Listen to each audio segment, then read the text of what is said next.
Hi, my name's Kay Silver. I'm a psychologist. I work in Aldershot in Hampshire in England. My partner Dean Thomasette is a car mechanic and he currently works at Audi in Slough. We have been dealing with a company called Happy Mechanics and we are so unhappy with what they've been doing that I've decided to document it so I can tell you all about it. Now, Happy Mechanics are a firm of accountants. What they do is they send accountants out to talk to mechanics actually at work and tell them that they can get tax rebates for them concerning the amount of money the mechanics have spent on tools for their trade over the last few years. Now then, this is Happy Mechanics' website. If you scroll down to the bottom, you will see both their contact form, which you can fill in online, and their direct email address, which is info@happymechanics.com. Okay, now here's where the story starts. In December 2011, Dean spoke to one of the representatives of this firm. He discussed with the rep the fact that he had the receipts for the tools he bought at Slough Audi, but he didn't still have the receipts for his previous job, which was at Heathrow. The rep said no problem. The rep himself would find the documentation, he would contact Snap-on, he would contact Mac, get the details, claim for the whole amount. He estimated that Dean would be in line to receive about £1,500, which was very welcome. Dean was very happy with that. He was told he'd be charged 35% for the service, but since Dean isn't particularly hot on paperwork, it seemed quite a good deal that the guy should handle all the work for him and Dean would simply pick up a cheque at the end of the day. That's not actually how it worked out though. On January the 31st, 2012, Dean got a letter from Happy Mechanics detailing the tool purchases that he'd had at his current job. He signed these as correct and waited for a similar list of tools to sign off from the previous company. Never arrived.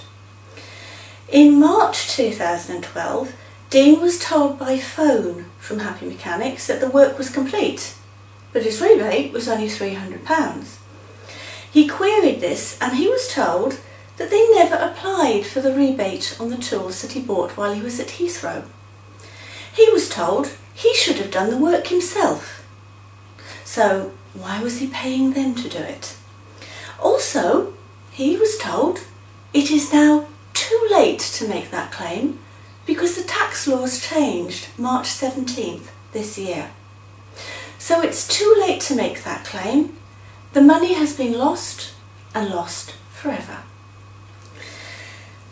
March 26th.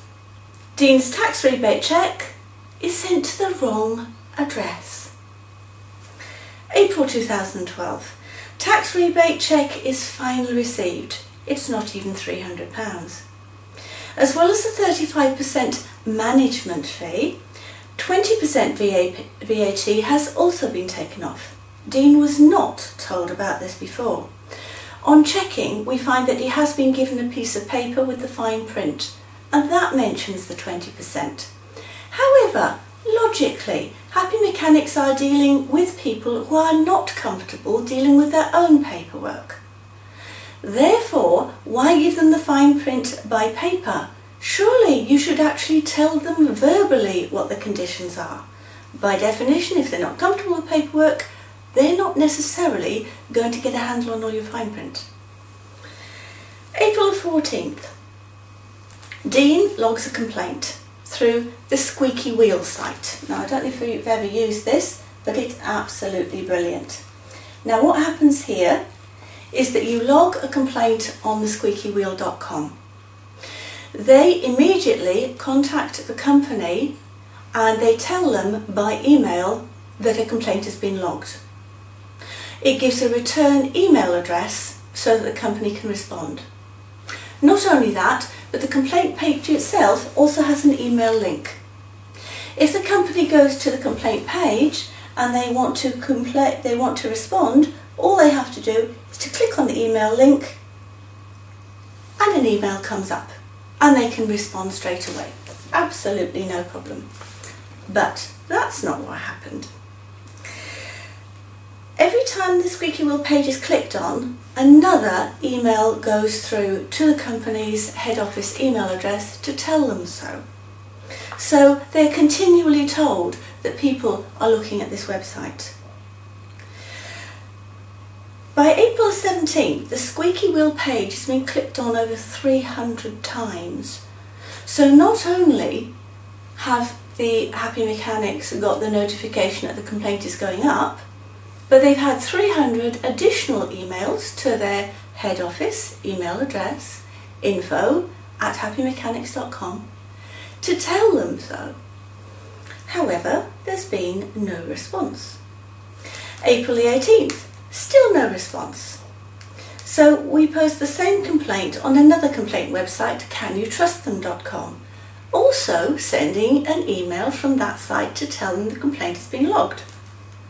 April the 19th, still no response from Happy Mechanics. We've posted a shortened version on hellopeter.com. Oh, and we also logged it onto grumbletext.com. No response from any of them. All of them had sent a contact email to tell Happy Mechanics that the complaint had been logged.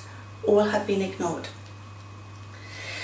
On April 19th, the squeaky wheel comes back to us and notifies us that emails to the Happy Mechanics head office email address are now bouncing back, and ask would Dean like to change the contact email address.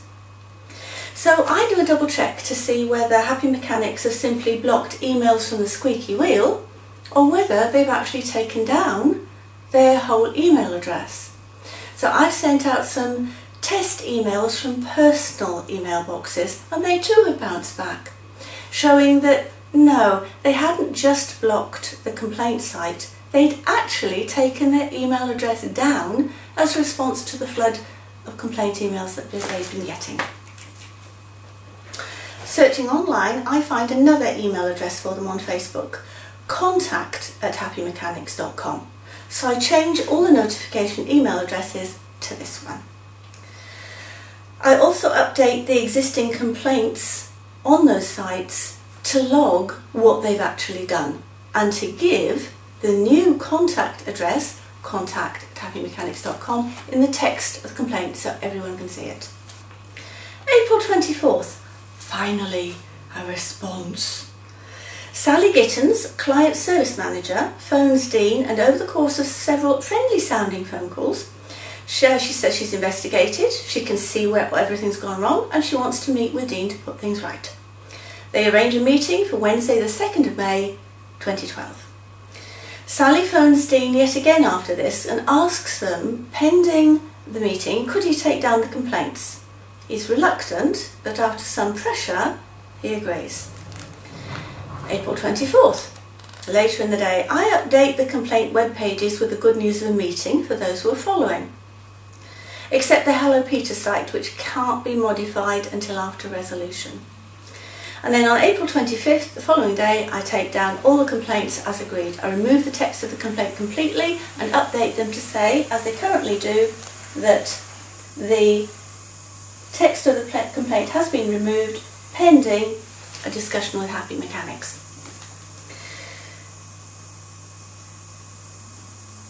After the complaints have been taken down on April the 25th, we get a letter from Sally Gittens which is hand delivered, been couriered to us.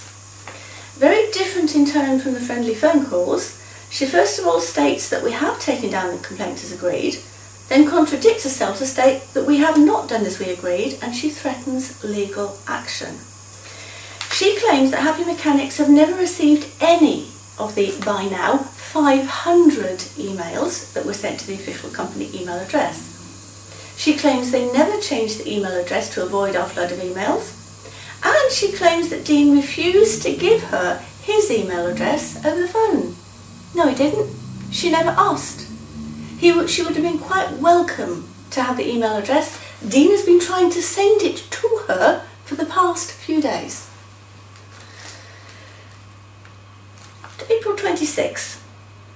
Squeaky Wheel, the complaint site, again contacts us to say that emails to contact@happymechanics are now bouncing back. but with a different error message, indicating that they're being rejected by an automatic spam filter. Squeaky Wheel say that they will use a manual email generator now to avoid this problem, hence this red banner here. All you do is click on that, manually you send an email through and it gives them your own email address. We also ask Squeaky Wheel to confirm whether the 2 email addresses we've been using have bounced back right from the beginning or whether they did so only after a few days. April 26th, Sally Gittens phones again. Not a friendly phone call, threatens legal action. We say that after her letter we are now unwilling to negotiate further by phone. And repeat, we have a meeting on Wednesday, we'll meet with her then, but if she feels she needs to take legal action in the meantime, please do go ahead. April 30th, an intimidating letter from Foreman Laws, their solicitor, accusing us of making false and defamatory statements against them online. Also demanding that we take down the 4 website complaints banners as well as the text by noon tomorrow. We replied by email. 1st of May, I go to the Squeaky Wheel site to try and send several messages manually to Happy Mechanics to say the page has been viewed. I also send personal emails from my own addresses and my computer to both the info@Happy Mechanics and the contact@Happy Mechanics email addresses. The info@Happy Mechanics still bounces back, and there's no reply at all from the contact@Happy Mechanics. It doesn't bounce back to a personal email address, but there's no reply either. 1st of May, Squeaky will come back to us to say they can't tell whether the contact@Happy Mechanics emails bounce back straight away or whether they were initially received but then blocked, so we don't know about that one. I begin to think that maybe Happy Mechanics didn't take down their info@Happy Mechanics email as a response to our complaint. I wonder whether Happy Mechanics had ever had their info@Happy Mechanics email address working. I check online. They've been publishing this address since at least 2011. Can they really be so incompetent that their official published email address has never actually been set up? I'm pretty sure this is illegal. A limited company's address has to receive land mail by law. I'm pretty sure that email does too. Can they really be so inefficient that they've never even noticed that they're not getting any of their company emails through? Can they really be so incompetent that their contact@Happy Mechanics address exists, but no one is reading the incoming mail and replying to it? How many inquiries have they missed? How many customers have they lost? The sheer scale of the incompetence and inefficiency quite takes my breath away. May 1st, last, a reply from Happy Mechanics. Karen Pett, one of the employees I gather, has responded to one of my personal emails from Howard Baker, testing the contact@Happy Mechanics mailbox that was sent on the 20th of April. So that address does work. They did receive the emails, and yet they've claimed they didn't, and threatened legal action saying we hadn't emailed them. 1st of May again, another reply to one of my personal emails. This is what I'm sent by Roger Fraser, using the contact@Happy Mechanics address, and replied to this time by Sally Gittens herself. It seems that at long last the company have discovered this address wasn't being manned. I replied using the info@Happy Mechanics address, but it bounced right back. They clearly haven't yet discovered that their official company email doesn't actually exist. 1st of May, another missive from Foreman Laws. Now they've finally discovered our email address. Instead of couriering letters to us, they're emailing. They email now, so finally they've acknowledged our email address. This time it's from a Craig Rennie. Again threatening legal action, again asking us to take our complaint banners down, we've replied yet again that we have a meeting tonight. And we are not going to do anything until we've had that face-to-face meeting. Now, the meeting is set for 8 o'clock tonight. Sally Gittins is coming here to meet us in person. If you are seeing this video clip now, it's because we didn't come to any kind of an agreement. If Happy Mechanics come to us this evening and we can resolve this complaint to everyone's satisfaction, you will see and hear nothing more.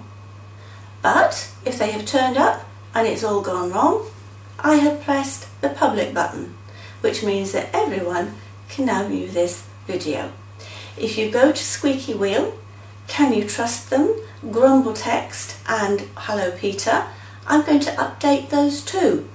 So you can have the whole text of this and all the documentation that backs up what I've said. Happy viewing.